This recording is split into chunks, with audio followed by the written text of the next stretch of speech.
And tonight, you've arrived at a place where childhood dreams will come true with the big city of New York as a backdrop.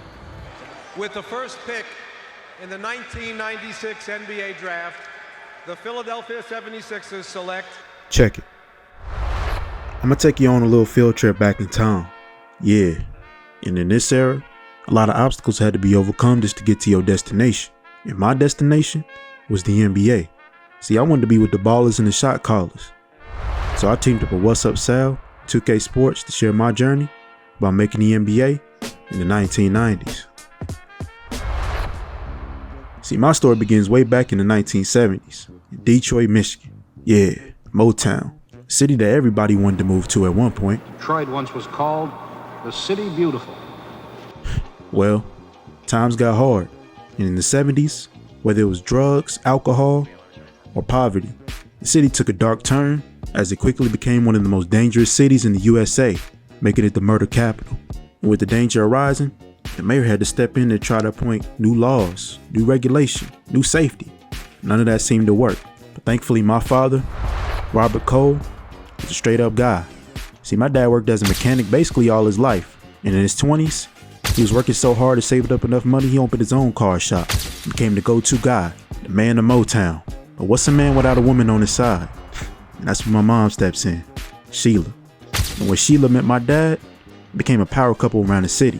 In 1977, yeah, that's where I entered the picture. I was born William Cole in Detroit, Michigan. And growing up in the 80s, despite the harsh conditions, my parents kept me out of trouble.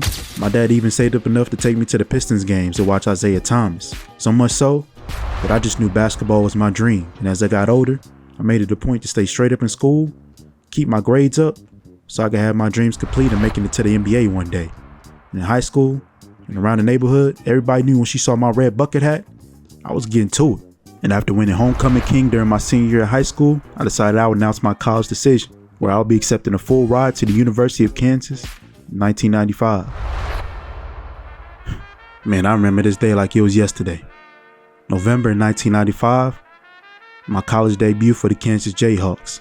And yeah, I'm starting, but I'm far from alone, as this team was already loaded before I got here. We had Jock Vaughn at the starting point guard position, great floor general. And on the inside, we had two dominant bigs, and Scott Pollard and potential NBA draft pick, Rafe LaFrance. Between them two, things were on lockdown in the paint. And on the wings, I had a fellow freshman that came with me, all the way out from California named Paul Pierce. So I was not alone in this freshman class, and a lot of eyes were on him. So for me, my job was to fit in, yet stand out. And my game is simple. See, I didn't have all the jump shots and the three-point line they added about 10 or so years ago. My game was getting straight downhill to the basket with my long wingspan, getting the buckets that way, and getting back on defense and locking up. That's what's gonna get me to the next level. I already know it. Not to mention, I feel like I got the handle of a Tim Hardaway. So for me, standing at 6'8", about 190 pounds, I feel like I fit the NBA mold. It's just about proving it here at the college level. And in my dreams, I would love to be out of college as soon as possible. See, yeah, I did all the studying in high school to get to this level, but if it's up to me, I would have skipped college, but I don't think I was that good. So that's why I stay here at Kansas right now. In my first game, we got off to a great start. I'm talking about I was getting to the basket like it was nobody in front of me. And shout out to Louisville too. They had a guy named Samaki Walker who was also good, but our team right here was just fully loaded. And I ain't gonna lie, this dude Paul Pierce was a bucket. I don't feel like I ever seen that back home in Detroit. Between me and him, we helped lead Kansas to the first win of the season against Louisville, and I had a calm game. 14, 7 boards and 3 assists. And I made the Rock Chalk newspaper. They said I got a bright future between me and Paul. Well, speaking of freshmen, the year is 1995. And there was a freshman that attended University of North Carolina that had everybody's attention. Matter of fact, scratch that. It was a couple of them. First one being Vince Carter out of Daytona Beach, Florida. Supposed to be a real high flyer and an athlete. We gonna see. And down there in the middle, they had big Antoine Jameson, another freshman. Not to mention, they already had Shammall Williams at the point guard. So this is gonna be a tough battle before conference play. Another home game.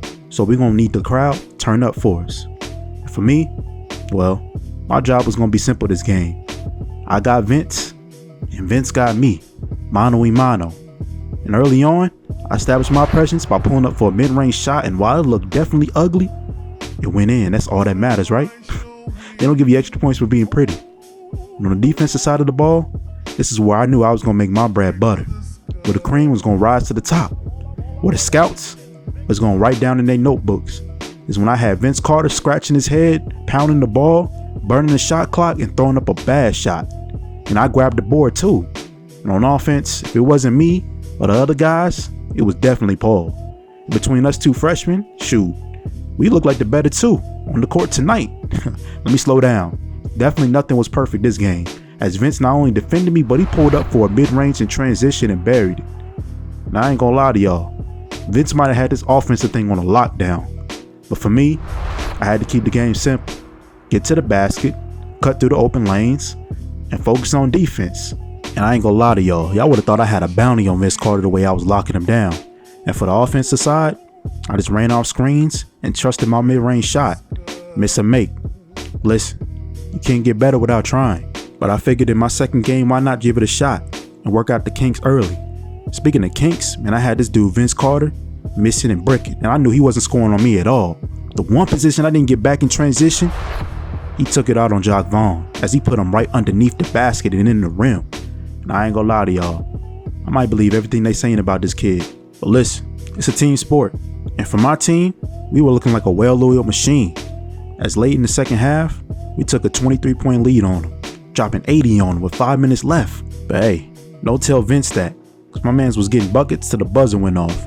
I'm talking about he didn't care nothing about that score. He was determined to show scouts what he could do. See, Vince dropped 25, and I only dropped 12 on 8 rebounds. And after watching him, I realized I needed to have a breakout performance of my own. It's December, and we taking our show on the road in a big time game. Yeah, we out in Durham, North Carolina, Cameron Indoor Stadium, taking on the Duke Blue Devils. And while Grant Hill and Christian Laettner and them boys are well gone in the NBA, shoot, it's still Duke, the mighty Blue Devils, huh?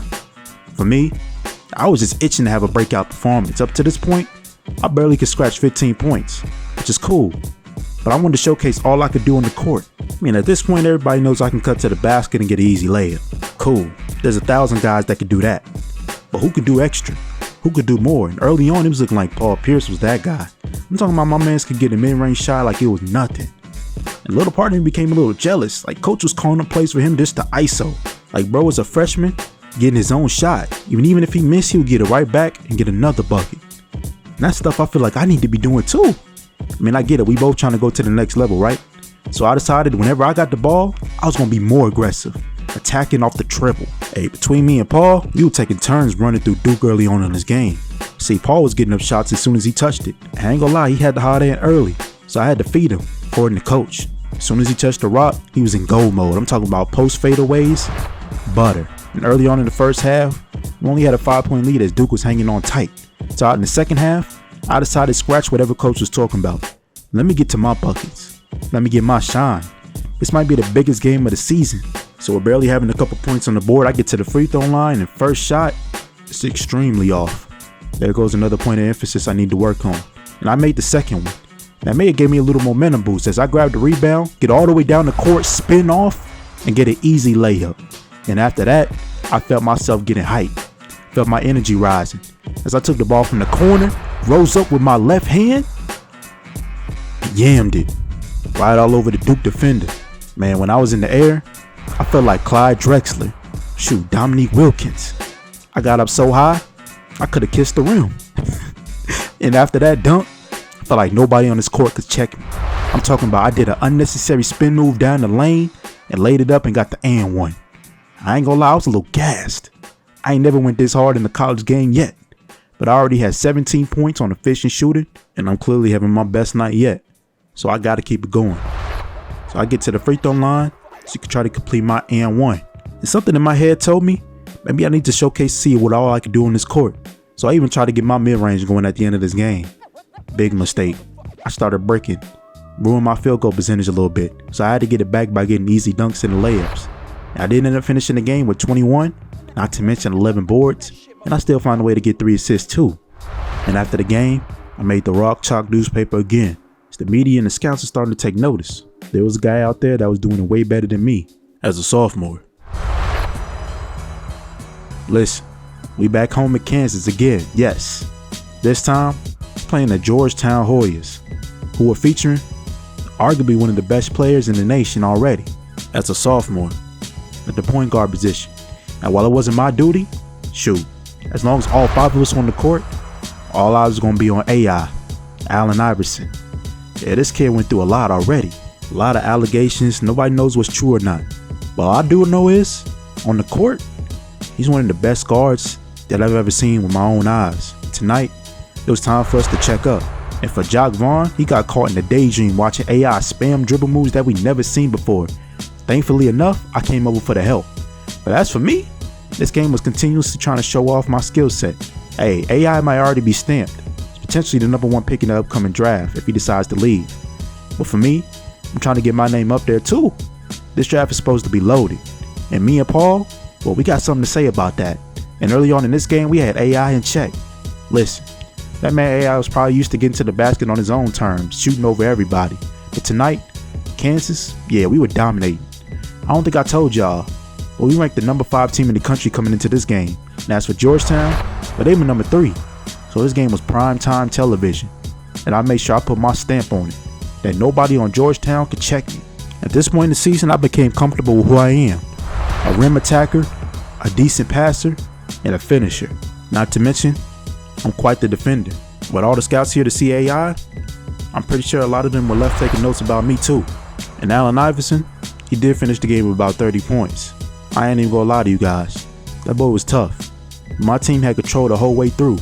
Georgetown couldn't hold a candle to us, and I knew after this game, we were gonna move right up the polls, potentially #1. Speaking of moving up, I got all the way up for this dunk and flushed it with 2 hands, putting on a show here at Kansas. And for the first time in my life, I had a bunch of people I did not know screaming my name in support. And to put an exclamation point on this game, I smacked AI's shot all the way over the camera crew into the first row to make a statement. Yeah, AI may be the guy, but I got an answer for that. And I finished the game with 19, 10, and my favorite 5 assists. At this point, I'm ready for the conference play. January 96, getting in the Big 12 Conference. And our first game against the Oklahoma Sooners. At this point, we'd already showed the nation that we one of the best teams out there, conference or not. And as my grandma used to say, well, we made Oklahoma go and get a switch as we put a whooping on them. And I ain't gonna hold y'all. If this was a preview of the whole conference, this is about to be easy. And for me, I just glided throughout the whole court like Walt Frazier and threw it down with my left hand, just creating memories out here in Kansas. A million uncharted territory. I had never been outside of Detroit. To think now, I've become such a household name in the state, in the town, that I never thought I'd be in a million years. We would roll through the conference for most of this season, eventually becoming the #1 team in the nation. And eventually, questions would arise if I would leave college early and go to the NBA draft. After only 1 year? That was really unprecedented. Matter of fact, it was frowned upon. See, I was the man here at Kansas, and I started to get offers and calls from agents in the NBA saying I should leave early. But head coach Roy Williams made it clear that if me or Paul Pierce decided to leave early for the NBA draft, we would not be able to participate in the upcoming March Madness tournament. And being that we were the #1 team in the country, this decision wasn't going to be easy. With the school riding on my back, he was either chasing my NBA dreams or chasing a national championship. Well, it's the end of February 1996. We're still the #1 team in the nation. And to close the season, we're facing our in-state rivals, the Kansas State Wildcats. There was a lot of questions and eyes surrounding this game. See, I haven't announced my decision whether to stay or go yet. So this could potentially be the last game I play in the Kansas uniform. Or I could put my selfishness to the side and stick it out for my guys. Regardless of whatever I thought, my head was all over the place. In this game, my last game here in the regular season, I was putting up brick after brick, having a terrible showing. And I couldn't lie to y'all. The weight of this decision was weighing heavy on my shoulders, so much so that I don't even remember what I did this game. The only thing I remember I did positive was get a steal, and out in the transition, I cradled it with my right hand and dunked it, looking like Mike a little bit. And see, That's what I feel like I could take to the next level right now. Why should I wait an extra year? In my last collegiate game, during the regular season, I finished with 7 points, 3 assists, and 11 rebounds. But one thing that's not on this stat sheet is I have one humongous decision to make at the conclusion of this game. And what would y'all do in my situation? So I sat in my dorm room for hours, days, contemplating what should I do next. I would call my pops, my mom, everybody back home. Not to mention, I'll be watching NBA games. And the decision became clear. I decided I would forego the rest of my college eligibility and enter my name into the NBA draft. The hardest part was telling the coaching staff as they yelled at me, screamed at me, and dismissed me from the office and made me announce it to the public all by my lonely. So I had to face the media and the cameras and announce my decision, much to the disappointment of all the Kansas fans across the country. But hey, I had to look up for myself. I'm trying to make it to the NBA. Regardless, it seems like the fans turned on me and made a mockery out of me. So I knew where their heart slid the whole time. As for me, well, my job was done. I skipped out on the national tournament and went to the NBA draft. See, Paul Pierce, he decided to stick around. Surprisingly, more power to him. But the summer arrived, my bags were packed, headed to New Jersey to potentially hear my name called in the '96 NBA draft.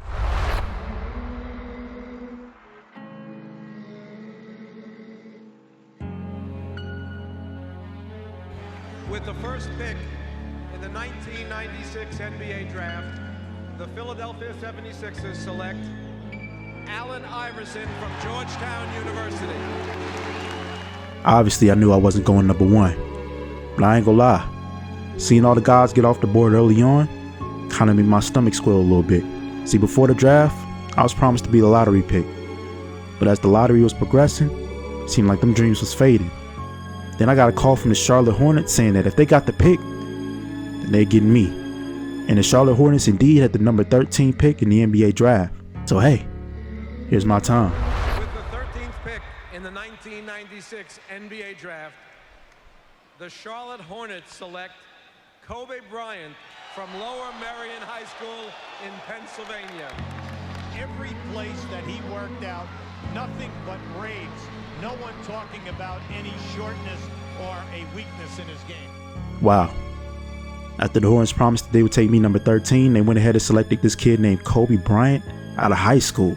I mean, I know his dad played in the NBA, but he didn't even come to the college level to compete. So how much better is he than me? 15th pick in the 1996 NBA draft, the Phoenix Suns select Steve Nash from the University of Santa Clara. Man, it seems like they're just pulling names out of a hat, because I've never even heard of Santa Clara before. And I'm sitting here out of the lottery, thinking about all the people laughing at me making my decision to leave college early. With the 16th pick in the 1996 NBA draft, the Charlotte Hornets select. And then it happened. I'm in Charlotte all along, so they kept true to their word. But while they did take Kobe Bryant at the number 13th pick, they said I was the guy, no matter what. And I'm ready to take on the NBA in the 1990s.